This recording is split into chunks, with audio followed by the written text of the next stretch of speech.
சொன்னார் நாராயணன் மூர்த்தி. கேசவனை பாடவன் நீ கேட்டே கிடத்தியோ, దేశముడియార్వాం తిరువెలందులోర్ అంబవాయి.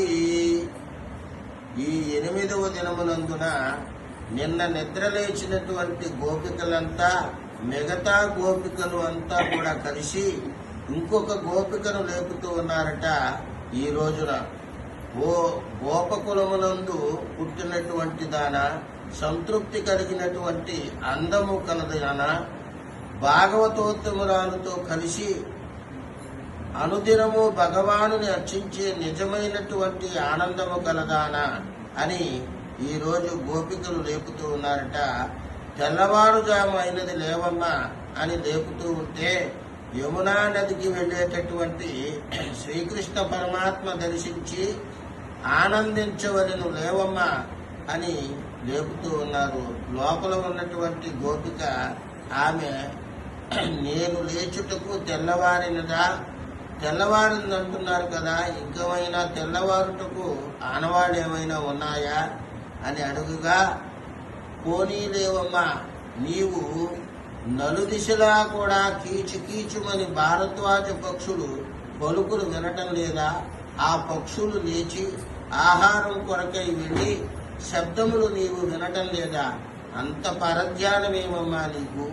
అయినప్పటికీ శ్రీకృష్ణ పరమాత్మ ధ్యానములో లీలమైపోతూ ఉన్నావా ఏమి అని బయట గోపికలు అడుగుతూ ఉంటే, లేచి లోపల గోపిక ఈ విధముగా ఏ మాత్రము బదులివ్వకపోయేసరికి, ఓసి పిచ్చి పిల్ల, నీవు ఒక్కదానివే అనుభవించేటటువంటి పరమాత్మ ఆనందము నిజమైనటువంటి ఆనందము కాదమ్మా, భాగవతోత్తములందరితో కలిసి అనుభవించేటటువంటి ఆనందమే పరమానందమమ్మా అని అంటూ ఉంటే, సరే మీరు చెప్పినట్లుగా పక్షుల శబ్దములు నాకు అంతగా రుచించలేదు, తెల్లవారుందనుటకు వేరే ఆనవాళ్ళు ఏమైనా ఉంటే చెప్పండి అని లోపల గోపిక అడుగుతూ ఉంటే, బృందావనంలో ఉండేటటువంటి పడుచులందరూ కూడా తెల్లవారుజాముని లేచి మెడలో ఉండేటటువంటి ఆభరణములు ధ్వనించుచుండగా పెరుగు చిరుగుతూ ఉన్నటువంటి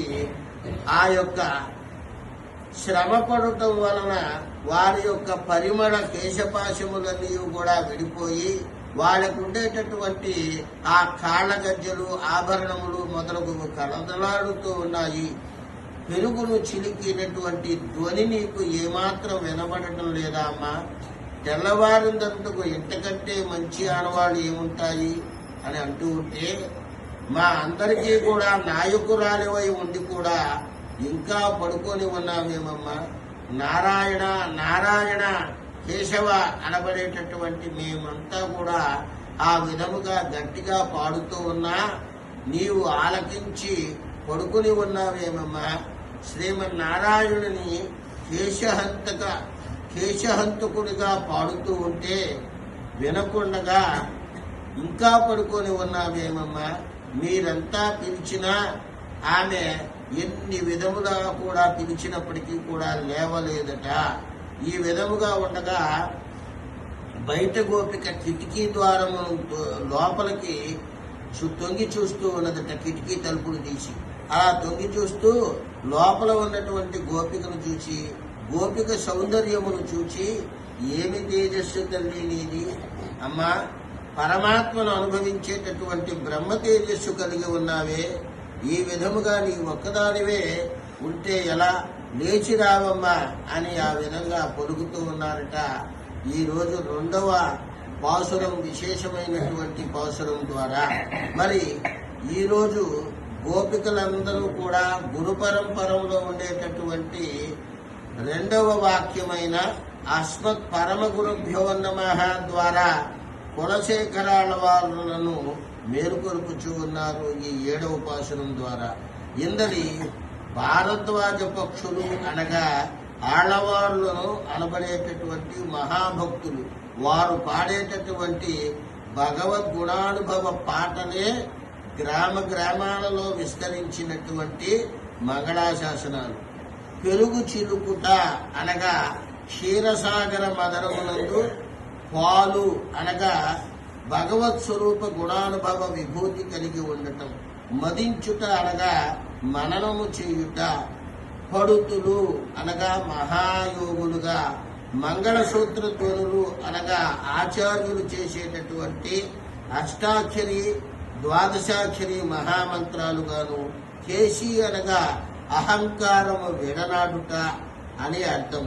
అనగా ఈరోజు పెరుగు చిలుకుట ద్వారాగా పరమపదనాథుని క్షీరసాగర మదనం చేసినటువంటి ఆ తృప్తిని పొందుతూ ఉన్నారని దీని ద్వారా మనకి తెలియబడుతూ ఉన్నది.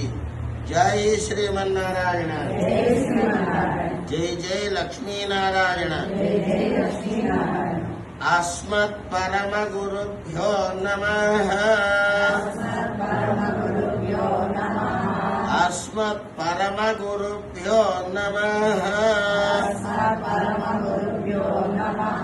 ఓం నమో నారాయణాయ, ఓం నమో నారాయణాయ, ఓం నమో నారాయణాయ, ఓం నమో నారాయణాయ, ఓం నమో భగవతే వాసుదేవాయ, ఓం నమో భగవతే వాసుదేవాయ, ఓం నమో భగవతే వాసుదేవాయ, ఓం నమో భగవతే వాసుదేవాయ.